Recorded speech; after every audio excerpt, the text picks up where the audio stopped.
In the soft haze of a late autumn afternoon, where maple leaves drifted like whispered secrets over the cobblestone paths of Willow Creek Park, Alexander Hawthorne adjusted his tie for the third time.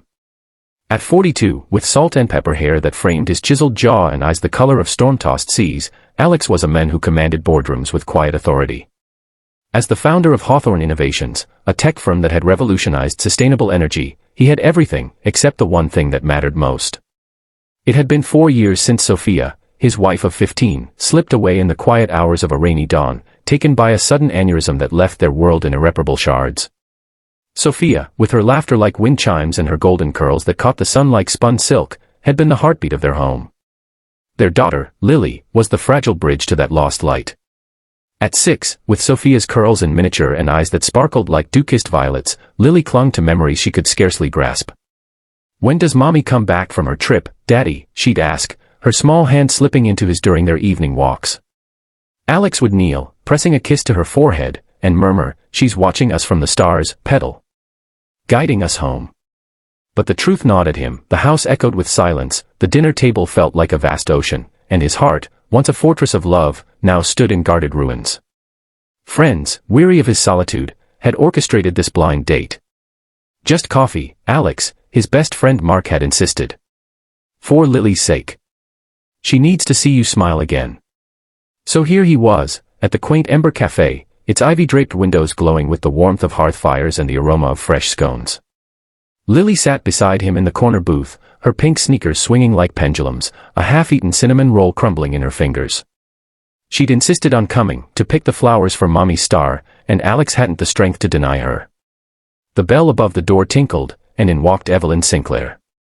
Eve, as her friends called her, was a vision of effortless grace, 38, with auburn waves cascading over one shoulder, freckles dusting her nose like constellations, and a smile that bloomed slow and genuine, like dawn breaking over the hills. A landscape architect by trade, she designed gardens that whispered of renewal, wildflower meadows for forgotten corners, arbors heavy with climbing roses for weary souls. Dressed in a cream sweater that hugged her like a lover's embrace and jeans faded soft as memories, she scanned the room, her hazel eyes lighting on Alex with a mix of curiosity and quiet resolve. "Mr. Hawthorne," she extended a hand, her voice a melody of warmth, laced with the faint lilt of her Irish roots. Alex rose, shaking it gently, feeling an inexplicable spark, like static from a woolen blanket on a winter night. "Alex, please. And this is Lily." His daughter peeked up, crumbs on her chin, her gaze locking onto Eve with the unfiltered wonder only children possess. They settled into easy chatter, Eve's latest project restoring a Victorian estate, Alex's quiet pride in Lily's kindergarten art show.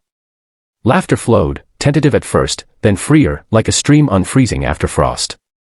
Eve leaned in, her eyes crinkling. "You know, Lily, your daddy has the kindest eyes. Like a storyteller's." Lily tilted her head, studying Eve with solemn intensity. The cafe hummed around them, clinking porcelain, the barista's soft whistle, but in that booth, time held its breath. Suddenly, Lily's face lit up, her violet eyes widening as if she'd unearthed a buried treasure. She pointed a sticky finger at Eve, her voice a breathless whisper that cut through the air like a bell. "She looks like Mommy." The words hung, fragile as spun glass, shattering the fragile normalcy. Alex froze, his coffee mug midway to his lips, the world tilting on its axis. Eve's smile faltered, a flicker of confusion crossing her features, but she reached out, touching Lily's hand with feather-like gentleness. "Oh, sweetheart," she murmured, "that's the sweetest thing anyone said to me in years." But Alex couldn't speak. In that instant, the veil tore. Eve's profile, silhouetted against the amber light, the curve of her cheek, the way her hair caught the sun in golden threads, mirrored Sophia so perfectly it stole his breath.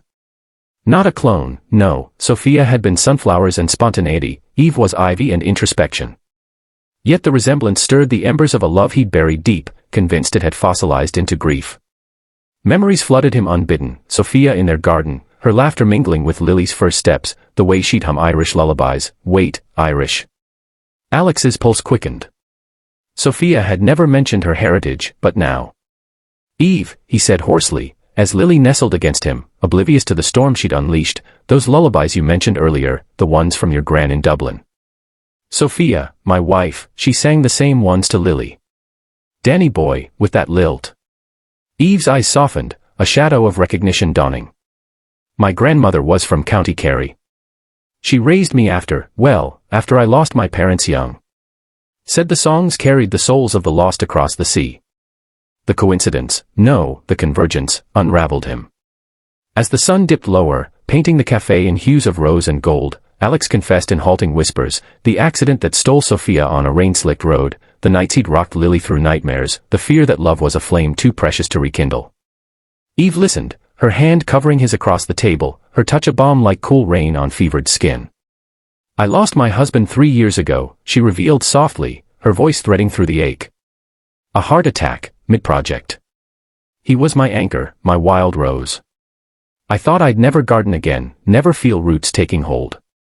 But here we are, 2 souls with empty plots, and this little one pointing us toward sunlight. Lily, sensing the shift, climbed into Eve's lap uninvited, tracing the freckles on her nose. Mommy had freckles too. Like stars. Will you sing the song? Eve obliged, her voice weaving the ancient melody, and as the notes filled the air, Alex felt it, the forgotten love, not reborn, but remembered. It bloomed in his chest, tentative petals unfurling, the way Eve's laugh echoed Sophia's joy, yet carved its own path, how her stories of resilient oaks mirrored the strength he'd lost in himself. Tears traced silent paths down his cheeks, and Eve brushed them away, her thumb lingering. She looks like Mommy, Lily repeated, beaming, because she is kind. Like stars guiding us. They lingered until dusk claimed the park, leaves swirling in a final, fiery dance. As they walked out, Lily between them, hands clasped in a chain of 3, Alex knew this was no accident of algorithms or friends meddling. It was fate's gentle nudge, Sophia's whisper from the stars, love again, my love. For her. For you. In the weeks that followed, coffee dates bloomed into picnics under ancient oaks, Eve's designs transforming their backyard into a haven of wildflowers, Sophia's favorites. Lily called her Star Lady, and slowly, Alex's heart, long in winter, stirred toward spring. One evening, as fireflies danced like liberated wishes, Alex took Eve's hand under the arbor she'd built. You brought her back, he said, voice thick with wonder. Not Sophia, you. But the love she taught me. The kind that heals. Eve smiled, that slow, sunlit bloom. And you showed me roots can grow in broken soil. In Lily's giggles and Eve's songs, Alex found not replacement, but resurrection, a love remembered, refined, eternal. For in the end, the heart forgets nothing, it only waits for the right light to reveal what was always there. Thank you for watching this story till the end. Sparkles. If it touched your heart, please support us. Thumbs up, give it a like. Speech balloon, share your thoughts in the comments. Bell, subscribe to our channel and turn on notifications. Your support helps us create more stories that inspire and make you believe in miracles. Your participation means a lot to us, Red Heart.